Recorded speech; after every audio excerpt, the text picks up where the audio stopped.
एक मर्तबा एक पंचायत में हमें जाने का मौका मिला था, लेकिन वो अब बेचारा लड़का जो था वो किसी आलिमा से शादी कर लिया था, मौलवन थी, वो पढ़ी लिखी।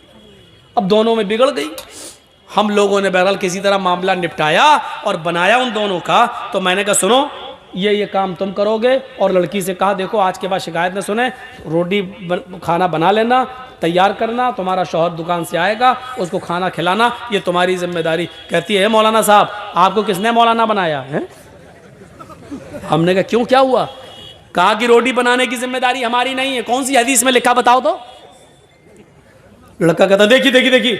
हमने कहा और कर ले मौलवन से शादी कर, अब जब तूने की है तो भुगत। एक शख्स हजरत उमर फारूक के पास आया, अपनी बीवी की शिकायत करना थी उसको। तो हजरत उमर फारूक के बाहर वाले कमरे में वो बैठ गया, देखा कि अंदर से आवाज आ रही है। उसने कान लगाया तो क्या देख रहा है, क्या सुन रहा है? उमर फारूक की बीवी उमर को डांट रही हैं। हाँ, तुम तो चले जाते हो, सुबह से शाम तक आते नहीं हो, पकने का पता नहीं है, खाने की फिक्र नहीं है, बच्चों की फिक्र नहीं है, तुम्हें क्या खलीफा बने बैठे। बहुत कुछ सुना डाली। हजरत उमर फारूक नीचे गर्दन डाल के सुन रहे हैं। तसव्वुर करो, उमर सुन रहे हैं। उमर सुनने वाले आदमी हैं, लेकिन बीवी की सुन रहे हैं। अब निकलते हैं बाहर तो क्या देखते हैं कि एक आदमी उनके घर से बाहर जा रहा है दरवाजे से। ये जरूरत के लिए आया था। हजरत उमर ने उसको आवाज दी, इधर आओ, इधर। वो आया, जी तुम हमारे पास आए थे जी, फिर जा क्यों रहे हो? कुछ जरूरत थी? कि हाँ जरूरत तो थी, आया तो काम से था, लेकिन वो काम आपके बस का नहीं है, मैं जा रहा हूं। का क्या मतलब? का नहीं, वो आप दूरी नहीं कर पाएंगे इसलिए मैं जा रहा हूं।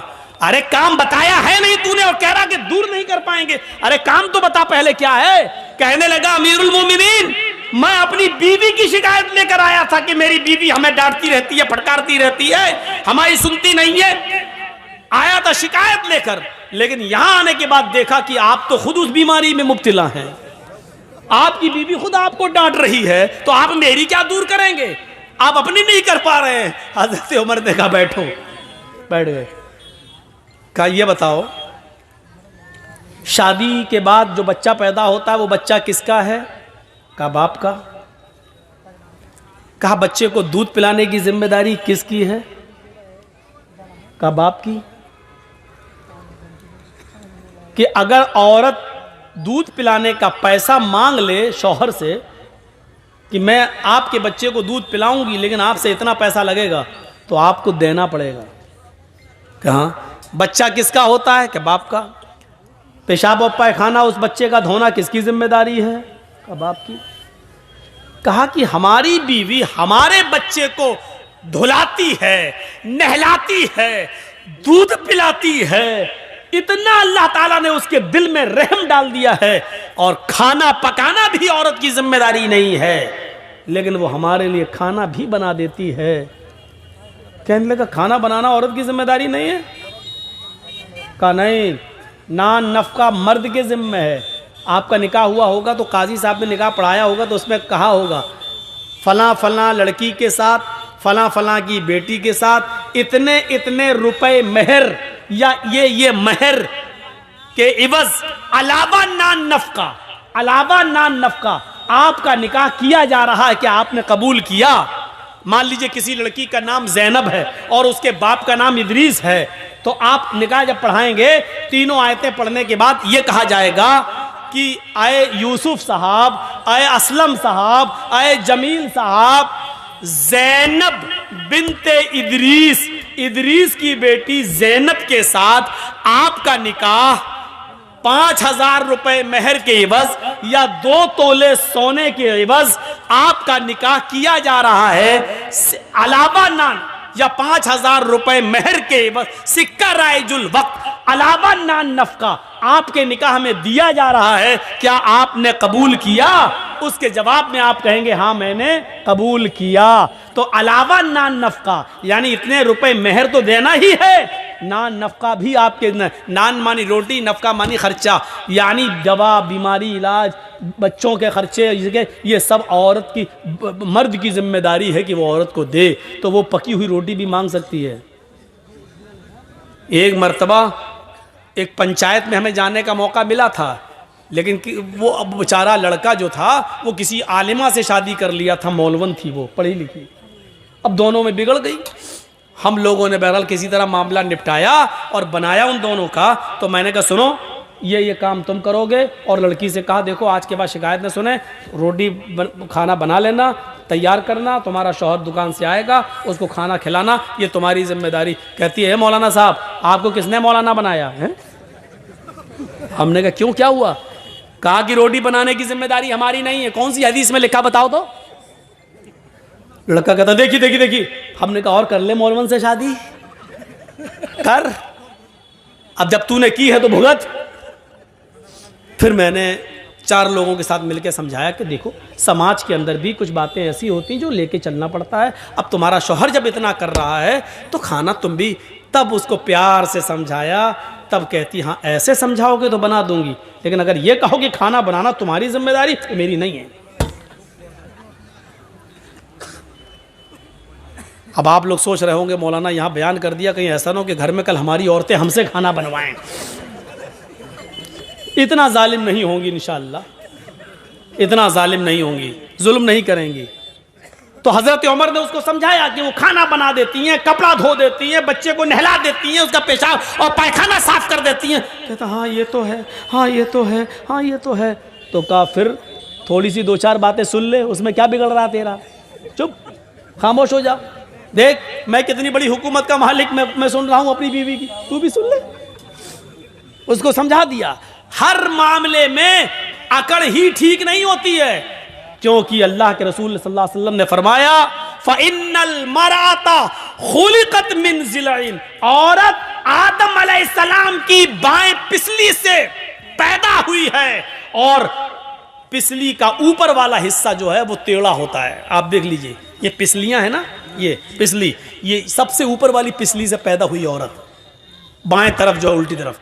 और आप देखेंगे पिसली जब आप निकालोगे जिस्म से तो ऐसे निकलेगी, ऐसे टेढ़ी होगी। अल्लाह के नबी ने फरमाया फ़इन ज़हबता तुक़ीमुहु कसरतहु, अगर तुम उसको सीधा करोगे ऐसे तो यहां तक तो सही होगी, बस ज्यादा करोगे टूट जाएगी, सीधी नहीं हो सकती। खुद अल्लाह के नबी कहते हैं पिसली टेढ़ी है, फ़इन ज़हबता तुक़ीमुहु कसरता, अगर तुम उसको सीधा करने गए तो टूट जाएगी। वइन तरकहु लम यज़ल अवज, और अगर छोड़ दिया तो टेढ़ी रहेगी। क्या करोगे? अगर नहीं उसको सीधा किया, छोड़ दिया तो टेढ़ी रहेगी, और सीधा करोगे तो टूट जाएगी। यानी औरत टेढ़ी है, सीधा करोगे तो तलाक हो जाएगी, इसलिए टेढ़ा ही रहने दो। ये औरत की फितरत बताई अल्लाह के रसूल ने। तो टेढ़ापन थोड़ा सा बर्दाश्त करो, क्योंकि सीधा करने के चक्कर में रहोगे औरत को तो औरत टूटना गवारा कर लेगी, लेकिन सीधा नहीं होगी।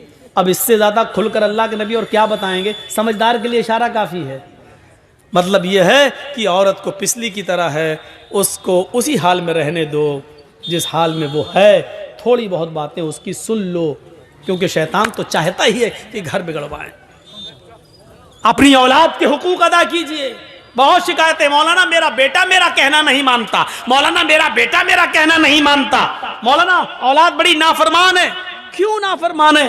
हजरत उमर फारूक के पास एक बाप अपने बेटे की शिकायत लेकर आया, कहता अमीरुल मोमिनीन मेरा बेटा ये करता वो करता, मेरी बात नहीं मानता। हजरत उमर ने बेटे को बुलाया और डांटा उसको पकड़ के। जब खूब डांट चुके तो उसने कहा अमीरुल मोमिनीन डांट लिया, दिल की भड़ास निकल गई, कहा अब मैं कुछ पूछूं? कहा जी बोलो, क्या कहना है? कहा आपने बेटे का बाप का तो हक बता दिया, बेटे को ये चाहिए, ये करना, ये करना, ये करना, मैं सब करने के लिए तैयार हूं, लेकिन बेटे का भी कुछ हक है बाप के ऊपर। तो हजरत उमर ने कहा हाँ है। कहा क्या? बताइए। कहा कि जब वो पैदा हो तो उसका अच्छा नाम रखे। दूसरा हक, जब 7 दिन का हो तो उसका अकीका करे। तीसरा हक, जब वो बालिग हो जाए तो दीनदार शरीफ घर की किसी लड़की से उसकी शादी करा दे। ये 3 हक बाप के ऊपर है बेटे के ताल्लुक से। कहा अमीरुल मोमिनीन मेरे बाप से पूछो इसने इन 3 हक में से कौन सा हक अदा किया मेरा। का नाम इसने मेरा रखा है, ये अरबी में कुछ बताया उसने जिसका नाम तर्जमा होता उर्दू में खटमल। मैं पैदा हुआ तो इसने मेरा नाम रखा खटमल है? और 7 दिन का हुआ तो इसने अकीका नहीं किया। और जब मैं बालिग हुआ तो मेरी शादी ऐसी लड़की से करा दी है जो बीवी नहीं डाइन है। अब बताइए कि मैं इसका हक अदा कैसे करूंगा। तब हजरत उमर फारूक ने लड़के की बात को सुना और उसके बाद फिर बाप को डांटा कि जब तुम अपनी औलाद का हक अदा नहीं कर रहे हो तो क्या उम्मीद रखोगे कि आपकी औलाद आपका हक अदा करेगी। है दोनों तरफ हैं मामलात। आप अपनी औलाद को रात के 12 बजे तक 1 बजे तक एंड्रॉयड मोबाइल दे दो और आपकी औलाद यूट्यूब पे लगी रहे, फेसबुक पे लगी रहे, मैसेंजर पे लगी रहे और पूरी 2 GB पर उसको जब तक खत्म ना कर ले बिस्तर पे सोने ना जाए, तो आप अपनी इस औलाद से ये उम्मीद रखते हैं कि आपके मरने के बाद आपकी औलाद आपके लिए दुआ करेगी रब्बिग़फिरली व लिवालिदैया। क्या ये कहेगी कि अल्लाह मुझे बख्श दे और मेरे माँ बाप को बख्श दे? आप ये उम्मीद लगाते हैं? हजरत मरियम अलैहिस्सलाम जिस मस्जिद के जिस मेहराब में रहती थी, हजरत ज़करिया उनकी किफालत करते थे। पढ़िए सूरह मरियम कुरान में। उनके पास बेमौसम फल आ गया उस मेहराब के अंदर। आम का मौसम नहीं था, आम आ गया। लीची का मौसम नहीं था, कोई फल आ गया जिसका मौसम नहीं था। जब ज़करिया ने बेमौसम फल देखा मरियम के पास मस्जिद के मेहराब में, जब बेमौसम फल देखा तो पूछा अन्ना लके हाजा, आए मरियम ये फल कहां से आया? इस फल का तो मौसम नहीं है लेकिन ये फल कहां से आ गया? यानी हजरत मरियम की किफालत करने वाले ज़करिया अलैहिस्सलाम अपनी जिसकी परवरिश कर रहे हैं मरियम से सवाल कर रहे हैं कि ये बेमौसम फल कहां से आ गया। गौर करें, ये एक बाप की जिम्मेदारी है कि ये बाप अपनी बेटी से पूछे कि बेटी ये तेरे पास मोबाइल कहां से आया है? तू घर से 4 कॉपी लेकर स्कूल गई थी, ये 5वीं कॉपी तेरे पास कहां से आ गई? मेरी बेटी तेरे मोबाइल में खाला का नंबर था, चची का नंबर था, फूफी का नंबर था और अम्मी का नंबर था, ये 5वां नंबर तेरे पास कहां से आ गया? मेरी बेटी तेरे मोबाइल में 10 रुपए का बैलेंस था, तुझे अपने माँ बाप को मिस बैल मारने के लिए 10 रुपए दिए थे ताकि कोई जरूरत पड़े तो मिस बैल मारना, हम तुझे कॉल कर लेंगे। ये तेरे मोबाइल में व्हाट्सएप चलाने के लिए नेट पैक कैसे आ गया? ये 1 GB 1.5 GB तुझे जो नेट पैक मिल रहा है ये कहां से आ गया? ये जिम्मेदारी किसकी है? हजरत ज़करिया मरियम से पूछ रहे हैं। कौन मरियम? कौन मरियम जिनके पेट से ईसा पैदा हुए? कौन मरियम जिनको बगैर शौहर के अल्लाह ने बेटा अता किया? कौन मरियम जिनकी पाक दामनी का ऐलान अल्लाह ताला ने किया है, जिनको पाक और साफ सुथरा होने का ऐलान अल्लाह ने किया है कि मरियम को किसी मर्द ने छुआ नहीं, लेकिन हमने फिर भी उनको एक बेटा दिया है। गौर करो, जिनकी पाक दामनी का ऐलान अल्लाह कर रहा है, हजरत ज़करिया उस पाक दामन लड़की से भी पूछ रहे हैं ये तेरे पास फल कहां से आ गया है? मेरी बेटी बता, मेरी सरपरस्ती में पलने वाली बता, मेरी किफालत में पलने वाली बता। ये बताना होगा ये बेमौसम फल तेरे पास कहां से आया? मैंने दिया नहीं, तेरा कोई भाई है नहीं, फिर तेरे पास ये फल कहां से आ गया? अल्लाह की नेक बंदी थी, अल्लाह वाली थी, इसलिए जवाब देती है क़ालत हुआ मिन इंदिल्लाह। ज़करिया मेरे बारे में गलत मत सोचो, आपने पाला है, आपके खून में आपकी परवरिश को मैं जलील नहीं होने दूंगी, आपका नाम कभी खराब नहीं होने दूंगी। किसी लड़के ने मुझे ये फल नहीं दिया है, किसी मेरा कोई बॉयफ्रेंड नहीं है। क़ालत हुआ मिन इंदिल्लाह, ये फल तो अल्लाह की तरफ से आया है। फरिश्ता दे गया है, ये दुनिया का नहीं जन्नत का फल है, ये मेरी इबादतों के बदले में अल्लाह रब्बुल आलमीन ने जन्नत से भेजा है, इसमें किसी लड़के का कोई दखल नहीं है। जब मरियम से क्लास ली जा सकती है तो हम अपने बेटे और बेटियों की क्लास क्यों नहीं ले सकते? हम अपनी बच्चियों से क्यों नहीं पूछ सकते? हम उनसे सवाल जवाब क्यों नहीं कर सकते? हम उनसे क्यों नहीं पूछ सकते कि बेटी ये रात में 12 बजे तक क्यों जागती हो, मोबाइल क्यों चलाती हो, मोबाइल पर क्यों रहती हो? ये एक बाप की जिम्मेदारी है कि वो अपनी बेटी से पूछे, अपनी बच्ची से पूछे।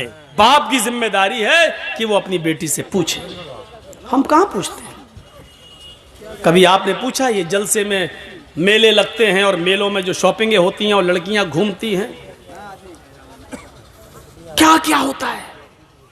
जलसा तो जब मौलाना जर्जी साहब स्टेज पे आ जाते हैं तब ना जलसा होता है। घुस घुस के लोग आ जाते, बैठ जाते, पूरा मजमा भर जाता, कहना पड़ता हट जाओ, बैठ जाओ, ये करो। उससे पहले तो कुछ नहीं कहना पड़ता है। कितने लोग टहलते हैं। और कल के मैंने एक जलसे में देखा है, अररिया के जलसे में कितनी लड़की, और जिस दुकान पे लड़की वहीं लड़के। ऐसा लग रहा था जैसे एक कुतिया के पीछे 10-10 कुत्ते लगे हों। ये सूरत हाल हमने देखी। जलसे में हमको ला रहे हैं लोग कमरे से, जलसे गाह तक आने तक देख रहा हूं, जहां लड़की जा रही है और पीछे 4-4, 5-5 लड़के उसके पीछे लग रहे हैं।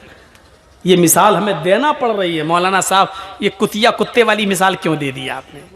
कुरान ने भी कभी कभी मिसालें दी हैं। उलाइका कल अनआम बल हुम अज़ल, ये चौपायों की तरह हैं बल्कि उससे भी ज्यादा गए गुजरे। अल्लाह ने भी कहा है चौपाए हैं, उससे भी ज्यादा गए गुजरे। चौपायों में सूअर भी आता है, कुत्ता भी आता है। अब सूअर पे बवाल होगा, मौलाना साहब ने सूअर क्यों कह दिया? हमारे उत्तर प्रदेश में कुछ कठमुल्ला पैदा हो गए हैं, कहते हैं जिसने अपने मुंह से सूअर कह दिया उसकी एक 40 दिन तक जबान गंदी रहती है। देख कैसे कैसे फतवे वो दे रहे हैं। अब सूअर को सूअर नहीं कहोगे तो क्या PIG साहब कहोगे? कुत्ते को कुत्ता नहीं कहोगे क्या तो DOG साहब कहोगे? क्या कहा जाए? अरे सूअर है तो है, कुत्ता है तो है। उर्दू में यही कहा जाता है। अरबी में कल्ब कहेंगे और खिंजीर कहेंगे, इंग्लिश में डॉग कहेंगे और पिग कहेंगे, लेकिन हम तो उर्दू में आपके सामने बोल रहे हैं इसलिए सूअर ही कहेंगे। ऐसा लगता है हालात ऐसे बना दिए गए हैं मेरे भाइयों, मोबाइल दे देकर। जलसों में भी आते हैं तो लड़के बात करते हैं, आज आओगी जलसे में? हाँ हाँ आएंगे, आज तो मेरे पापा भेज देंगे क्योंकि जलसा है ना, जलसा है। पापा समझ रहे हैं मेरी बेटी सहेली के साथ जा रही है। पापा को यह नहीं मालूम दोनों सहेलियों ने अपने अपने सहेला ढूंढ रखे हैं। ये लड़की उनके घर जाती है कि मेरे साथ जलसे में जा रही है, भेज दो। उसके पापा समझ रहे हैं सहेली के साथ जा रही है। फिर ये उसके घर जाती है, उसके पापा भी समझ रहे हैं सहेली के साथ। यहां दोनों सहेली अलग अलग हुई, दोनों अपने अपने सहेला को पकड़ लिया। तू मेरी मत कहना, हम तेरी नहीं। इस स्कूल में जो पढ़ रही हो ना, ये पुराने हो चुके हैं, ये गेम खत्म हो चुका है। नागपुर के अंदर RSS के ऑफिस में बैठकर यह प्लानिंग हो चुकी है कि स्कूलों में और कॉलेजों में मुसलमान लड़कियों को ज्यादा से ज्यादा एडमिशन दिलाओ और ज्यादा से ज्यादा हिंदू लड़कों से कहा जाए कि वो मुसलमान लड़कियों से प्यार करें और उनको अपने चंगुल में फंसाएं, कोर्ट मैरिज करें, शादी करें और उनसे 2-3 हिंदू बच्चे पैदा करके उनको छोड़ दें, हटा दें, धक्के दे दें और उन लड़कियों को उनके माँ बाप के पास भेज दें। ये प्लानिंग हो चुकी है हमारी बेटियों के साथ, मुसलमान लड़कियों के साथ। ये प्लानिंग RSS संगठन कर चुका है। हम अभी भी आंखें नहीं खोल रहे हैं। जाओ बेटी कॉलेज में, जाओ बेटी पढ़ो। आप भेज रहे हैं तो भाई के साथ भेजिए, ले जाने वाला भी हो, लाने वाला भी हो, स्कूल के गेट तक पहुंचाता हो और स्कूल के गेट से लेके वापस भी आता हो। आपको निगरानी रखना पड़ेगी। माफ कीजिएगा, आपका ड्राइवर नहीं चलेगा। आप खुद निगरानी करिए, या तो खुद पहुंचाइए या अपने उस लड़की के भाई के ज़रिए पहुँचाइए। हम अल्लाह से दुआ करते हैं कि बारे अल्लाह हमारी ख़ताओं को माफ़ फरमा दे, हमारे गुनाहों को बख्श दे। हम जमीआ मुसलमानों को इस्लाम जो इंसानियत का सबसे बड़ा अलमबरदार मजहब है उस पर अमल करने की तौफीक अता फरमा, हमारे अंदर इंसानियत पैदा फरमा दे।